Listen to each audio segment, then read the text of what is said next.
Assalamualaikum warahmatullahi wabarakatuh. Kami dari kelompok 2 akan menjelaskan tentang dampak-dampak lingkungan terhadap lingkungan sekitar di daerah Desa Sumber Agung, Banyuwangi dengan adanya penambangan emas di Gunung Tumpang Pitu. Langsung saja saya akan menjelaskan tentang latar belakang terlebih dahulu. Indonesia dikenal sebagai negara dengan potensi alamnya yang melimpah serta sumber daya alam yang luar biasa baik.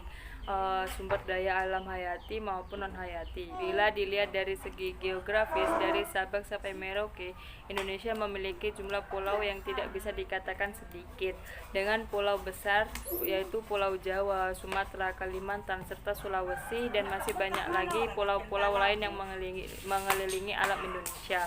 Oleh karena itu, Indonesia disebut negara kepulauan yang mempunyai kekayaan sumber daya alam yang sangat besar. Sumber daya alam merupakan kekayaan yang dihasilkan oleh alam yang memiliki tujuan utama memberikan manfaat yang positif bagi kepentingan banyak orang.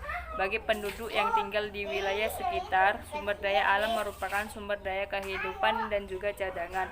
Namun tidak hanya cadangan saat masa sulit, tetapi juga merupakan cadangan untuk masa depan, untuk cadangan generasi selanjutnya. Indonesia adalah negara yang kaya sumber daya alamnya. Beberapa kekayaan alam yang ada di Indonesia diantaranya kekayaan yang masih bisa diperbarui, yakni air, sungai, lahan, hutan, bahkan kekayaan sumber daya lautnya. Sedangkan untuk jenis kekayaan alam yang tidak dapat diperbarui ialah sebagai berikut: bahan galian tambang dan migas.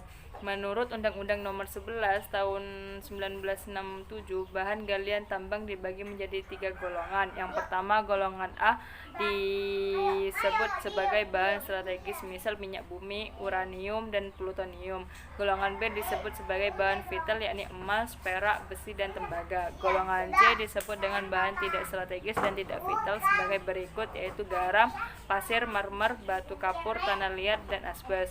Banyuwangi merupakan kabupaten dengan penghasil sumber daya alam yang unggul dibandingkan dengan wilayah Jawa Timur lainnya. Mendata dari Kementerian Energi dan Sumber Daya Mineral, urutan daerah penghasil sumber daya emas di Indonesia diurutkan dari pertama ditempati oleh Grasberg, Papua dengan jumlah 54 juta ons emas, Bukit Gunung Tumpang Pitu, Banyuwangi 28 juta ons emas, dan Batu Hijau, Sumbawa 9,3 juta emas, Martabe, Tapanuli Selatan 7,86 juta ons emas, dan di urutan kelima daerah Gosowong Halmahera yaitu 7,6 juta ons emas. Pemerintah daerah Banyuwangi mengundang investor untuk mengelola sumber daya alam di Desa Sumber Agung. Kemudian pemerintah Banyuwangi membuka investor baik dalam negeri maupun asing. Eksploitasi emas di Gunung Tumpang Pitu dimulai proyek eksploitasi tambang oleh PT Banyuwangi Mineral pada tahun 2000. Nomor surat 01.017 BM-7-2000 pada 17 Juli 2000, seluas 150.000 hektar di Banyuwangi. Kemudian pada tanggal 60 Maret 2006 yang saat itu Bupati Banyuwangi Ratna Ani Lestari memberikan kuasa pertambangan untuk melakukan penyelidikan umum melalui surat keputusan nomor 188-KP-429-012-2006 pada PT Indo Multi Cipta yang kemudian diganti menjadi PT Indo Multi Niaga. Pada tanggal 16 Februari 2007, PT IMN memulai eksplorasi seluas 11,621,45 hektar di Desa Sumber Agung. Pada periode 2009 sampai 2010, mulai marak penambangan liar oleh masyarakat sekitar tambang maupun dari luar Banyuwangi. Pada tahun 2010, eksploitasi MN disesuaikan menjadi izin usaha pertambangan operasi produksi. Pada tanggal 11 Juli tahun 2012, keputusan Bupati Banyuwangi Aswar Anas mengenai pemberian izin UOP eksplorasi kepada PT Bumi Sukses Indo sesuai dengan surat keputusan nomor 188-KEP-429-011-2010 dan masih beroperasi sampai sekarang. PT Bumi Sukses Indo merupakan keputusan pertambangan penanaman modal dalam negeri yang berdasarkan keputusan Bupati Banyuwangi nomor 188-547-KEP-429 2012 tanggal 12 Juli 2012 PT BSI telah memiliki izin usaha tambang operasi produksi seluas 4.998 hektar. Pada tanggal 11 Juli 2012, Bupati Banyuwangi menerbitkan surat keputusan nomor 188/555/KEP/429.011/2012 tentang persetujuan pemberian izin usaha pertambangan eksplorasi kepada Bumi Sukses Indo. 19 Juli 2012, PT IMN menghentikan aktivitas eksplorasinya setelah konsesi pertambangan dipindah tangankan ke PT BSI, PT Merdeka Copper Gold, dan memberikan kepemilikan dengan hibah saham apapun kepada pemerintah Kabupaten Banyuwangi pada 12 September 2013 sebesar 10% senilai 10 miliar. Pada tanggal 26 Februari 2016, BSI kemudian ditetapkan sebagai objek vital nasional. BSI memulai penambangan perdana pada tanggal 1 Desember 2016 sekaligus menandai peralihan kegiatan tambang dari tahap pembangunan menjadi tahap produksi. Pada kuartal pertama pada tanggal 17 Maret 2017, Bukit Tumpang Pitu beroperasi berhasil memproduksi sebesar 25.063 ons emas dan 6.420 ons perak. PT BSI melibatkan 1.500 karyawan di mana 99% adalah WNI dan hampir 62% merupakan anak muda Kabupaten Banyuwangi, khususnya Desa Sumber Agung.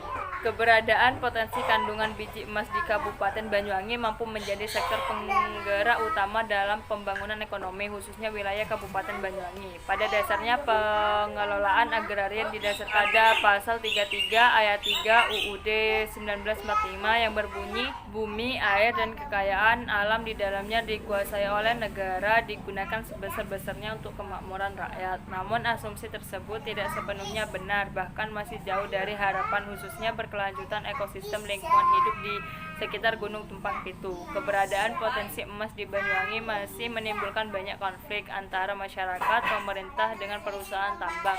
Potensi emas ini juga menimbulkan beberapa dampak negatif bagi masyarakat sekitar Gunung Tumpang Pitu, di mana kandungan merkuri maupun limbah yang tersebar di lingkungan masyarakat menguatkan tekad masyarakat untuk terus melakukan perlawanan. Saya di sini akan melanjutkan penjelasan dari teman saya. Kali ini saya akan menjelaskan dampak dari kegiatan pertambangan. Menurut Mangku Subroto tahun 1995, kegiatan produksi pertambangan menimbulkan dampak positif maupun dampak negatif.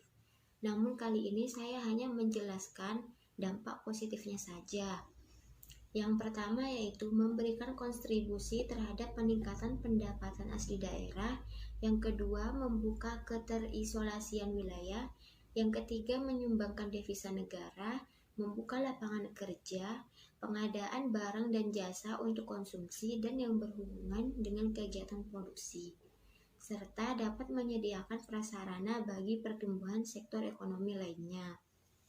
Selanjutnya, menurut Salim, tahun 2007, dampak positif dari kegiatan pembangunan di bidang pertambangan ada 7. Yang pertama, memberikan nilai tambah secara nyata kepada pertumbuhan ekonomi nasional. Yang kedua, meningkatkan pendapatan asli daerah. Yang ketiga, menampung tenaga kerja, terutama masyarakat di sekitar tambang. Yang keempat, meningkatkan ekonomi masyarakat di sekitar tambang. Yang kelima, meningkatkan usaha mikro masyarakat di sekitar tambang. Yang keenam, meningkatkan kualitas SDM masyarakat di sekitar tambang. Dan yang terakhir, meningkatkan derajat kesehatan masyarakat di sekitar tambang. Ada pula dampak ekonomi pada kegiatan industri pertambangan.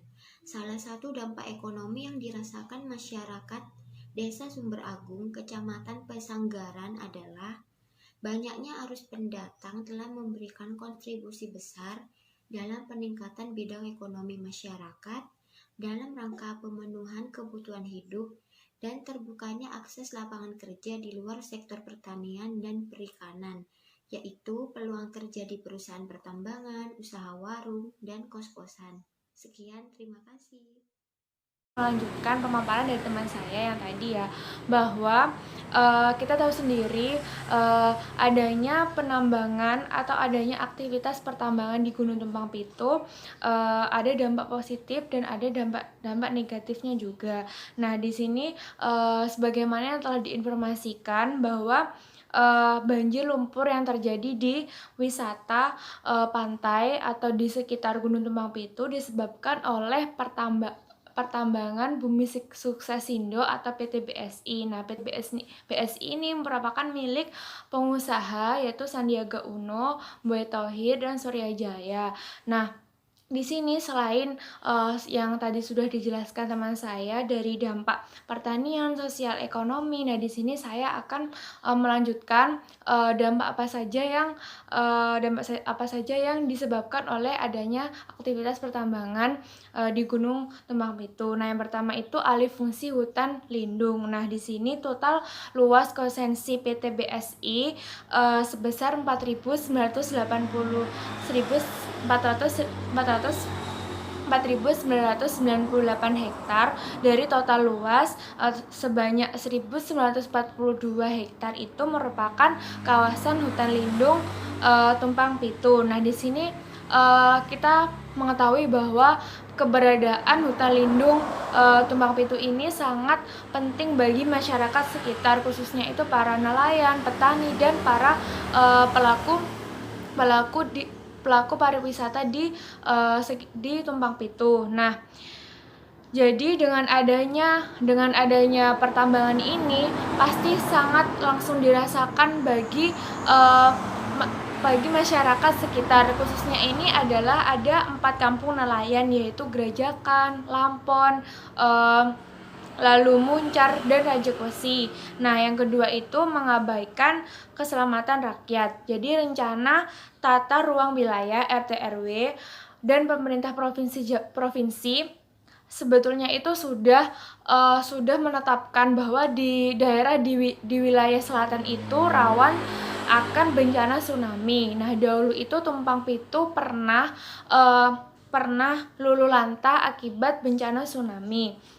Nah, dengan adanya pembongkaran gunung melalui aktivitas pertambangan emas PT BSI akan berpotensi merusak keseimbangan ekosistem. Nah, selain berpotensi merusak keseimbangan ekosistem, nah di sini juga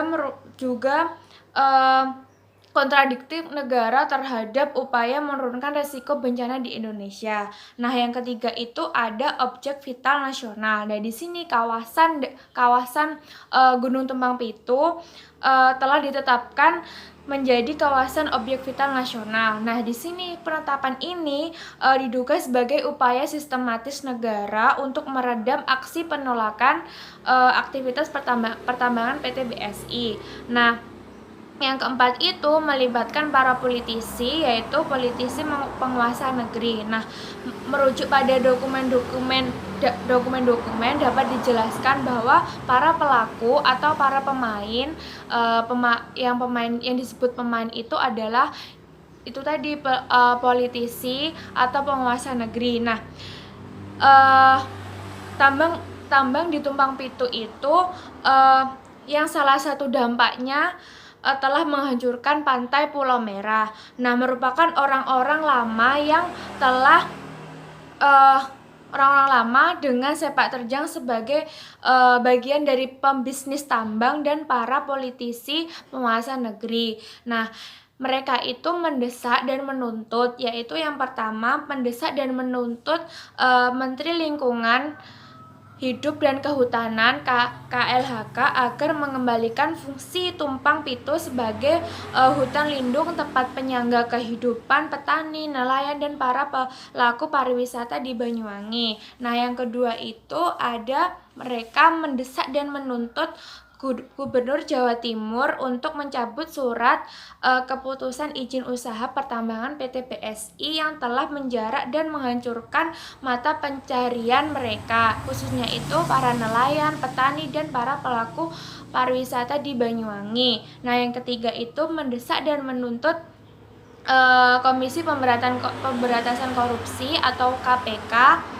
untuk mengusut dengan adanya praktik koruptif atas penurunan statusan kawasan hutan lindung Gunung Tumpang Pitu, kawasan hutan lindung Gunung Tumpang Pitu menjadi hutan produksi. Nah, yang terakhir itu mendesak dan menuntut Komisi Pemberantasan Korupsi atau KPK untuk mengusut korupsi atas penerbitan IUP operasi. Terakhir itu mendesak dan menuntut Komisi Pemberantasan Korupsi atau KPK untuk mengusut korupsi atas penerbitan IUP operasi produksi oleh Bupati Banyuwangi kepada BTBSI. Sekian. Baik, selanjutnya saya akan menjelaskan terkait tentang solusi. Solusi ini sangat diperlukan terkait permasalahan-permasalahan yang terjadi di dalam pertambangan, apalagi ini menyangkut dengan permasalahan-permasalahan yang menyangkut orang banyak. Di antaranya solusi-solusi tersebut adalah yang pertama, setiap perusahaan pertambangan perlu melakukan monitoring di lingkungan sekitar. Monitoring di sini artinya adalah setiap perusahaan pertambangan yang ada di Tumpang Pitu harus terus melakukan penelitian terhadap sedimen atau endapan dari pembuangan limbah penambangan apakah aman untuk dapat dilepas ke alam. Sebelum limbah ini penambangan dibuang, perusahaan wajib mengolah terlebih dahulu limbah tersebut agar nantinya tidak mencemari lingkungan. Oleh karena itu, perusahaan pertambangan harus melaksanakan AMDAL berdasarkan peraturan yang sudah ditetapkan. Selanjutnya adalah pilih cara yang tepat untuk mengurangi dampak kerusakan lingkungan. Di dalam perusahaan pertambangan sendiri, bisa mendesain sedemikian rupa struktur bangunan serta alat pertambangan agar tidak terlalu merusak alam. Seperti contoh dalam melakukan flotasi bisa dilakukan tanpa menggunakan tenaga pompa untuk dapat menarik sumber daya alam dari dalam bumi. Perusahaan hanya perlu memanfaatkan gaya gravitasi atau tethering yang dialirkan untuk memindahkan hasil tambangan, sehingga dapat dipastikan proses tersebut tidak merusak lingkungan dan tentunya ramah lingkungan. Selanjutnya adalah menjaga keanekaragaman hayati di sekitar lokasi pertambangan. Sebagian besar daerah pertambangan berada di lokasi yang mempunyai beragam macam ketumbuhan dan hewan yang tinggal di tempat tersebut.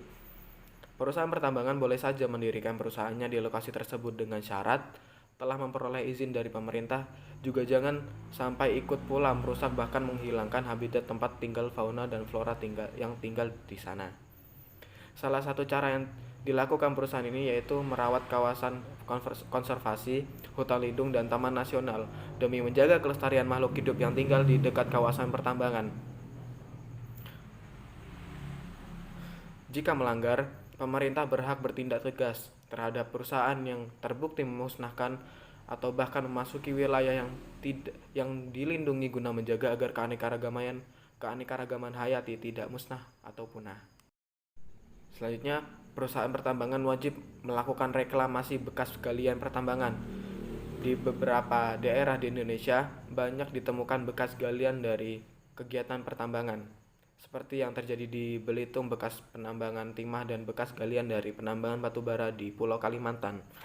Bekas galian tersebut telah berubah menjadi lubang-lubang yang berisi air hingga mirip dengan kolam yang berukuran besar. Sehingga untuk menutup lubang tersebut, perusahaan penambang diwajibkan untuk melakukan reklamasi agar kegunaan lahan yang telah digali dapat dimanfaatkan kembali serta memperbaiki kondisi lingkungan. Tentunya, pelaksanaan reklamasi tidak bisa sembarangan. Terdapat tahapan-tahapan tertentu agar nantinya proses reklamasi tidak menimbulkan masalah di kemudian hari. Tahapan tersebut berupa mendeteksi kandungan logam yang terdapat di lubang bekas galian, penataan lahan agar sesuai dengan kondisi bentang alam, pengolahan sedimen serta pengendalian erosi di area bekas pertambangan, melakukan konservasi pada lapisan tanah atas dan lain sebagainya. Selanjutnya, memberi edukasi di setiap warga sekitar tentang bahaya pertambangan ilegal. Memberikan edukasi tentang bahaya melakukan penambangan ilegal juga perlu dilakukan. Selain dapat merusak lingkungan sekitar akibat tidak sesuai dengan prosedur penambangan, tidak jarang juga terjadi yang namanya kecelakaan kerja. Untuk itu, pemerintah harus melakukan tindakan pencegahan seperti sosialisasi terhadap warga sekitar agar ke depannya mereka sadar bahwa melakukan kegiatan penambangan tidak dapat dilakukan secara sembarangan guna menjaga lingkungan di sekitar agar tidak tercemar dan rusak di kemudian hari. Selain itu, pemberian edukasi juga mengajak warga di sekitar untuk tidak merusak alam dan lingkungan. Jika dari kedua belah pihak, yakni warga dan perusahaan pertambangan saling memahami tentang bahaya yang diakibatkan dari pertambangan, sudah tentu lingkungan akan tetap lestari. Selain itu, pemerintah juga harus berperan aktif dalam mencegah konflik antara perusahaan pertambangan dengan warga sekitar, karena tidak jarang terjadi konflik antara pihak perusahaan dengan warga sekitar yang berakibat pada kerugian pada masing-masing pihak. Selain itu, perusahaan penambangan seharusnya menjaga kedekatan dengan masyarakat agar terjadi hubungan yang baik sehingga saling menguntungkan antara pihak perusahaan dan warga sekitar. Dan pemerintah juga perlu memberi pembekalan tentang bahaya merkuri dan bahaya tambang liar agar tidak terjadi kerusakan lingkungan dan tidak menyebabkan korban jiwa. Terima kasih.